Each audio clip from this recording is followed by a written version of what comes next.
Today we're going to talk all about removing blemishes in Photoshop. Now there are tons of techniques to do the same. Do you want to know the best one? If your answer is yes, I'm afraid to say that I'm yet to discover that technique or invent that software. You see, here's the catch. There is no best technique since every situation is different. You need to figure out which technique is best for you for that given situation, and every technique has its own pros and cons. Now the situation is not just the image, it's also the time you have. What are you doing with the image? Are you making a huge print? Or are you posting it to Instagram? Or of what importance is the image? How far is the subject from the camera? Is it a wide shot? Is it a close-up shot? All these comprise the situation. In this video, I'm going to share with you every technique that you will ever need to know about removing blemishes in Photoshop, unless of course that software is invented. Besides, we're also going to talk about when this exactly comes in your workflow, what to do before removing blemishes, what to do after removing blemishes. Also keep in mind that you don't have to limit to one technique for a given situation or image. You can use all the techniques combined. But here's the question. Which technique are you using the most? That depends on the situation. So without any further ado, let's get started.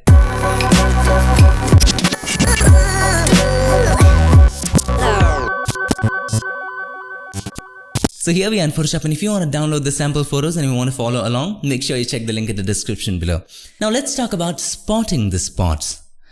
You see, sometimes spotting the spots can be a little difficult, figuring out where the spots are.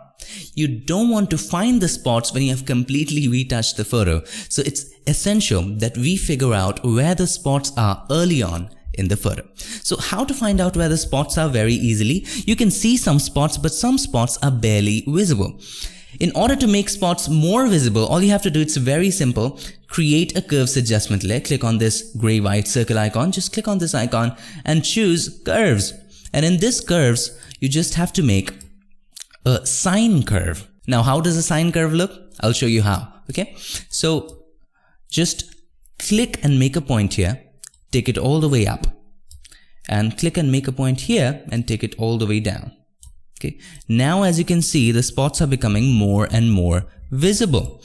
Now, you have to play with this. Since every skin tone is different, every image is different, you have to play with this until all the spots become really, really clear. There's no perfect value, there's no preset, but the basic structure remains the same. Okay. So in my case, I would go yes. Now I can see that all the spots are clearly visible. If you want to move it this way, no, it's okay. Now it's visible. Close it down. As you can see, every spot is really standing out. And if you can find it easily, removing becomes much faster. So let's talk about our first technique. This is the best technique in terms of quality to remove spots. But the con is, it takes a ton of time. Okay, so the first technique is using the healing brush tool. This gives you the best results, but takes a lot of time. So to do that, create a new layer, and this new layer is going to be between the curves and the background layer. Okay, and name this layer maybe blemishes if you want to. I seldom name layers, super lazy. And now zoom in. All you have to do, select the healing brush tool. Right click in here, select the healing brush tool. Now once you select the healing brush tool, make sure you have checked current and below. If it is set to all layers, it will be a disaster, because when you select all layers, it will take the curves into consideration. We don't want that to happen. This is just an adjustment layer and we will anyway throw this away later.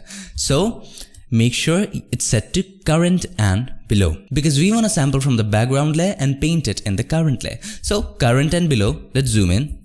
And now let's take sample from a side and just paint it over here. Now here's the benefit of this curves adjustment layer. You are able to see which skin texture to fill this area with, right? So around this, what kind of skin texture is there? This kind of skin texture. So I can sample from here, I can sample from here, here, but I cannot sample from here. So you know the skin texture, just sample from here. To sample, press and hold Alt or Option, click in there and make sure aligned is checked and paint over this. Gone, right? Very easily gone.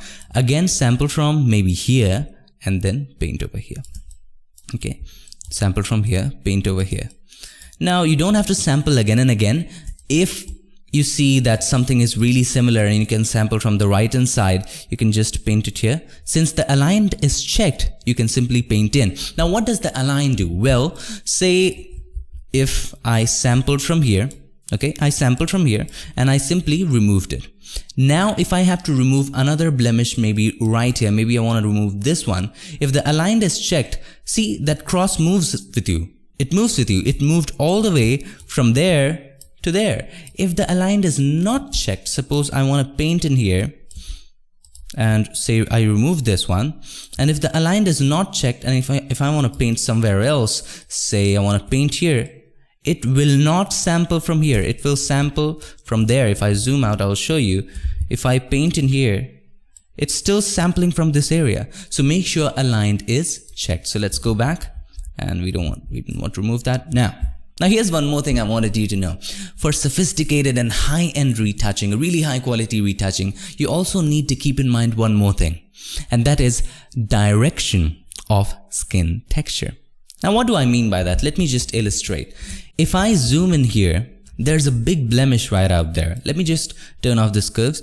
There's a big blemish right here. And if you simply go ahead and remove it, it will look fake. It will just look fake. Okay, so if you turn this on, have a look at the direction of skin texture. So the skin texture is going from here to here, just in a U form. So I cannot sample anything from here and just paint it here. Since I need to maintain the direction for this blemish, I have to sample from here, okay, and then paint, okay. And for this blemish, I have to sample from here. This direction, I have to maintain this direction here, I have to sample from here and paint it over here. For this blemish, I have to sample from here and paint it over here, okay? So that's how you need to keep the direction in mind while you're removing the blemishes. So if I turn off the curves adjustment layer, look how natural this looks right now. Okay, let's remove this blemish. So always keep in mind the direction. So let's go ahead and remove a couple more blemish, look around it and sample from there and maintain the uniformity in the skin texture. Okay, so it's very easy to spot. Just sample from here, paint it over here, sample from here, paint it over here. Really simple, and you can do the rest. And once you're done, all you have to do, you have to just turn off the curves adjustment layer or delete the curves adjustment layer. Now here's a tip. If you go wrong, suppose if you went wrong, if you just did something like that, and if you later realize that you have made this mistake, since it's on its own layer, have a look. All the blemish removals, it's on its own layer, right? All you have to do, you just have to take an eraser, paint it, and redo it. Take the healing brush again and just redo it. As simple as that. So for using the healing brush tool, keep three things in mind. Number one, maintain the direction of skin texture, maintain uniformity in skin texture, and number three, if you go wrong, you just have to erase that. And this type of removing blemishes is for more sophisticated, more time-consuming, high-quality results. Now let's talk about the next method. Now the next method seems kind of like a magic. If you don't want to compromise with quality, and if you want amazing results in less time, this is the method for you. Okay, so if we zoom in, all you have to do first, make a copy of the background layer. Okay, this doesn't work on a blank layer because we're going to use the patch tool, but not the regular way, in an extraordinary way. So select the patch tool, right click in here and select the patch tool.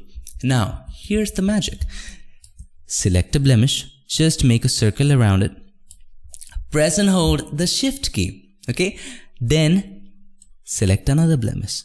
And as soon as you press and hold the shift key, have a look at the icon. The icon changes into the patch tools icon with a plus sign, which means that you can add selections. Now just keep on selecting blemishes. I'm not going to do it completely, but you get the idea, right? Just keep on selecting blemishes like this one, maybe this one. If you want to add to the selection, just add to the selection just a little bit. This one. Okay, go ahead and keep on selecting them. Stay away from the edge blemishes that you have to remove using another technique. You see, that's where techniques overlap. Now just keep on selecting the blemishes which are not near the edges. You'll understand what I mean by that soon. Okay, so let's zoom out. Simple. And all you have to do now, I have not selected all of them. Watch. Ready for the magic? Just move it to the right and release. Controller Command D, it's all gone. Have a look. This is the before, this is the after.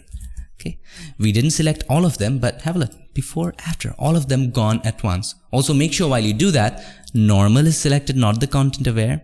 And there you have it. Though this method gives you fantastic results and saves you time, this has a few drawbacks. What about the blemishes on the edges? For example, this blemish. Suppose there's a blemish really at the edge beside the hair. Okay, there's a blemish here, suppose, and I've selected a lot of blemishes, and if you move it too much, the hair will be sampled, and you don't want that to happen. So it's good for removing blemishes which is away from the edge. But in most cases, it's always away from the edge, and the blemishes which are near the edge, you can easily use the spot healing brush tool or the healing brush tool. Also, since this method does it really fast, it doesn't consider in those direction of skin texture and more sophisticated stuff. But if you look at it, you won't notice much of a difference, unless you are making a huge print. So keep in mind, using the patch tool with the shift key still held, selecting all the blemishes, is a great method if you want to save time and want to have amazing results. Let's talk about literally the fastest technique to remove blemishes in Photoshop. And you guessed it right, if you guessed it, spot healing brush tool. So here too, you can create the curves adjustment layer if you want to determine where the spots are. So click here and choose curves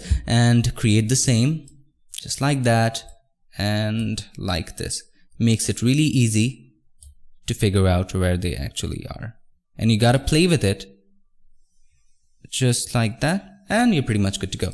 Now select the background layer first, create a new layer so that the new layer stays between these two, and then zoom in and name this layer if you want to, blemishes, if you want to be super organized, and then select the spot healing brush tool. Make sure sample all layers is checked, make the brush a little smaller.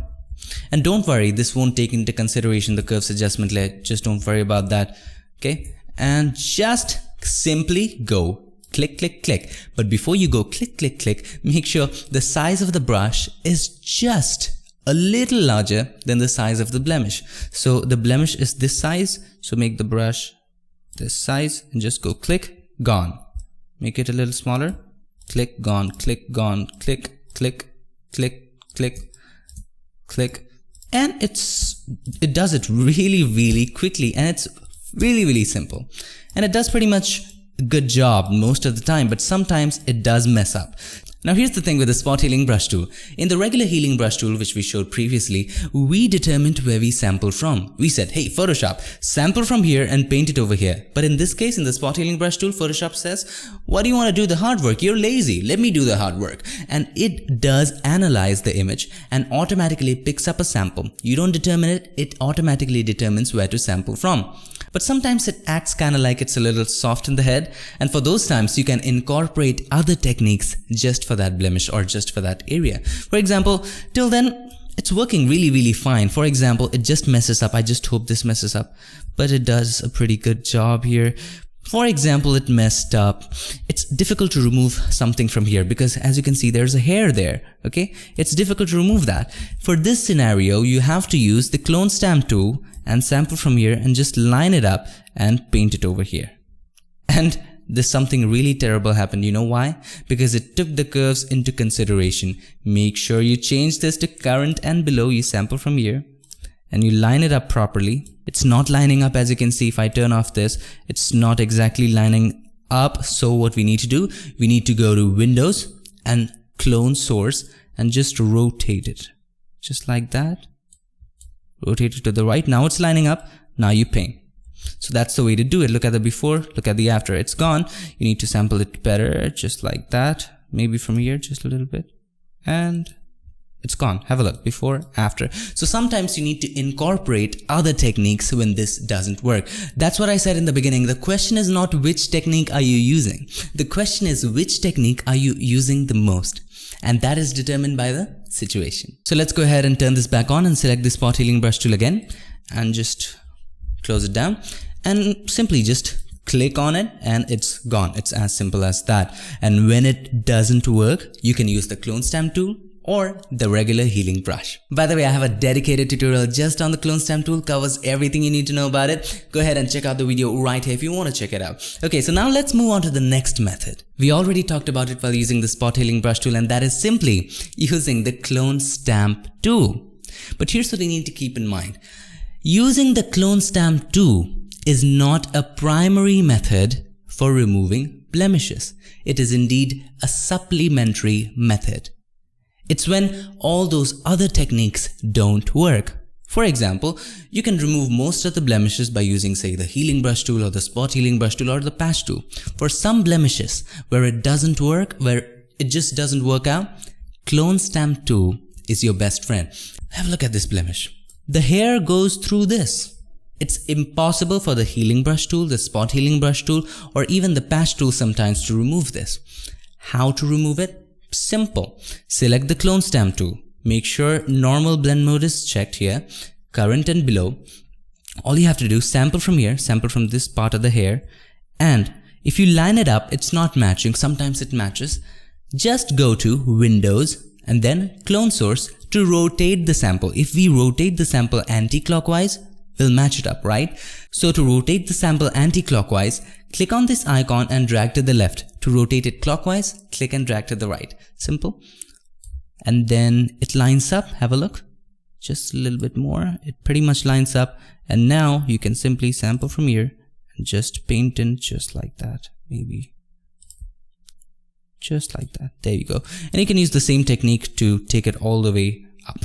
And you basically have the idea. You're gonna have moments like this where you'll need the clone stamp tool. Now don't get me wrong, the clone stamp tool can also be really effective in removing primary blemishes like dark spots or white spots if you use it with a blend mode. Now here's where things gets interesting. Okay, let's move on to this image. By the way, this photo was submitted by Troy Davidson. If you want to check more of his work, check the link in the description below. Now here I have the background layer and I have made a copy of the background layer. How to make a copy if you don't know? Press Ctrl or Command J, makes a copy of the background layer, and then select the clone stamp tool and now change the blend mode to lighten if it's a dark spot. If you zoom in, you see there's a dark spot here, and if I sample from here, press and hold Alt or Option, click in here, and if I paint over it, just like that, as you can see, it just paints over that dark spot. Even if I try to paint outside, it just doesn't paint. Here's what's happening. Using the lighten blend mode, it won't allow you to paint over any lighter area than the sampled area. Okay? If the sampled area is lighter than the area that you're painting in, it will paint. If the sampled area is darker than the area that you're painting in, it won't paint. For example, if I sample from a dark area like this, and if I try to paint over a light area, it just won't paint. When you're using the lighten blend mode, it will only paint if the area that you're painting is darker than the sampled area.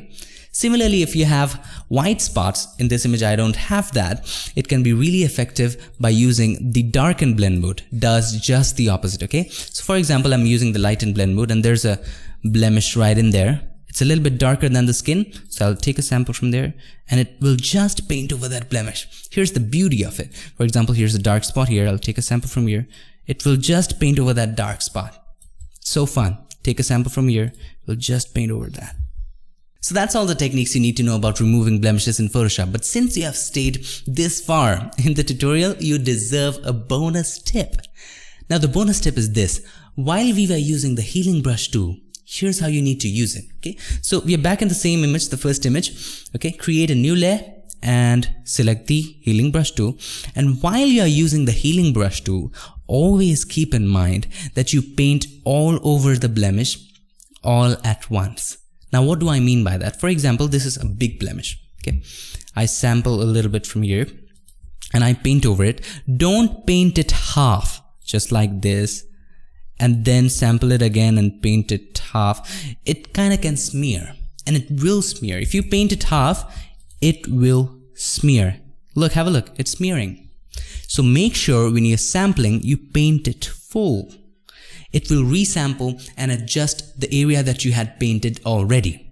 If you want to see how this exactly works, check out this video about removing eye bags, where I talked about paint all the eye bag all at once. Don't paint it one by one. If you paint it part by part, it will smear. Same goes with the blemish. If it's a big blemish, make sure you paint it all at once. For example, this one, sample from here, make sure you paint it all at once. Keep in mind the direction of the skin. but make sure you paint it all at once if the blemish is big. And even if it's small, well, if it's a small blemish, the brush is already bigger than the blemish, it doesn't really matter. Now the biggest question, where does removing blemishes come in your workflow? Easy answer, right after you adjust the lighting, the tint and the color in Lightroom or Adobe Camera Raw, just after that, it comes removing blemishes. And what comes after removing blemishes? Everything else like frequency separation, removing eye bags, if you want to do something crazy with the skin tone, if you want to apply some filter, all that stuff after you remove the blemishes. Now some of you might ask why. Here's why. When you import the image into Photoshop to remove the blemishes, the qualities of RAW go away. So when you have the qualities of the RAW, you need to make sure you adjust all the lighting you want, all the colors and everything you want. Now some of you might ask why. Good question, here's why. When you import the photo into Photoshop for removing blemishes, you lose the quality of RAW. Okay, when you have the qualities of RAW, that kind of bit depth, the white balance information, it's essential that we adjust the lighting, the color, the exposure and all that stuff. Okay, once you're locked in, only then you import it into Photoshop, because if you edit that later, you're gonna miss on the details, you're gonna miss on the file size, the bit depth that you had when you imported it as RAW.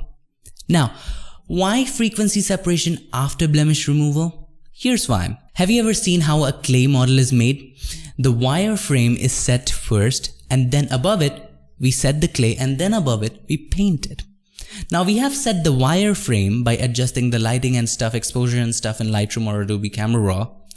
We have put the clay by removing the blemishes. Now, if you want to paint, you need to do it after that. If, in case you do frequency separation first, you kind of applied a ton of effects, filters, and then you realize that there's a blemish left, you already lost all the details. You can, but it's not good. It's not advisable to do so. Think of it like this. It's always best to mix the sugar in the dough than to sprinkle sugar when the cake is already baked. So that's pretty much all about removing blemishes in Photoshop. If you have time, the healing brush tool. If you don't have time but you want best results, the patch tool, but it takes a little time. If you really don't have time, the spot healing brush tool, and for difficult areas, the clone stamp tool. I hope this video helped you, and if it did, make sure to give us a like, and also don't forget to subscribe. And not just subscribe, make sure you ring the bell so that you, my friend, don't miss a thing. I'll see you guys in my next one. Till then, stay tuned and make sure that you keep creating.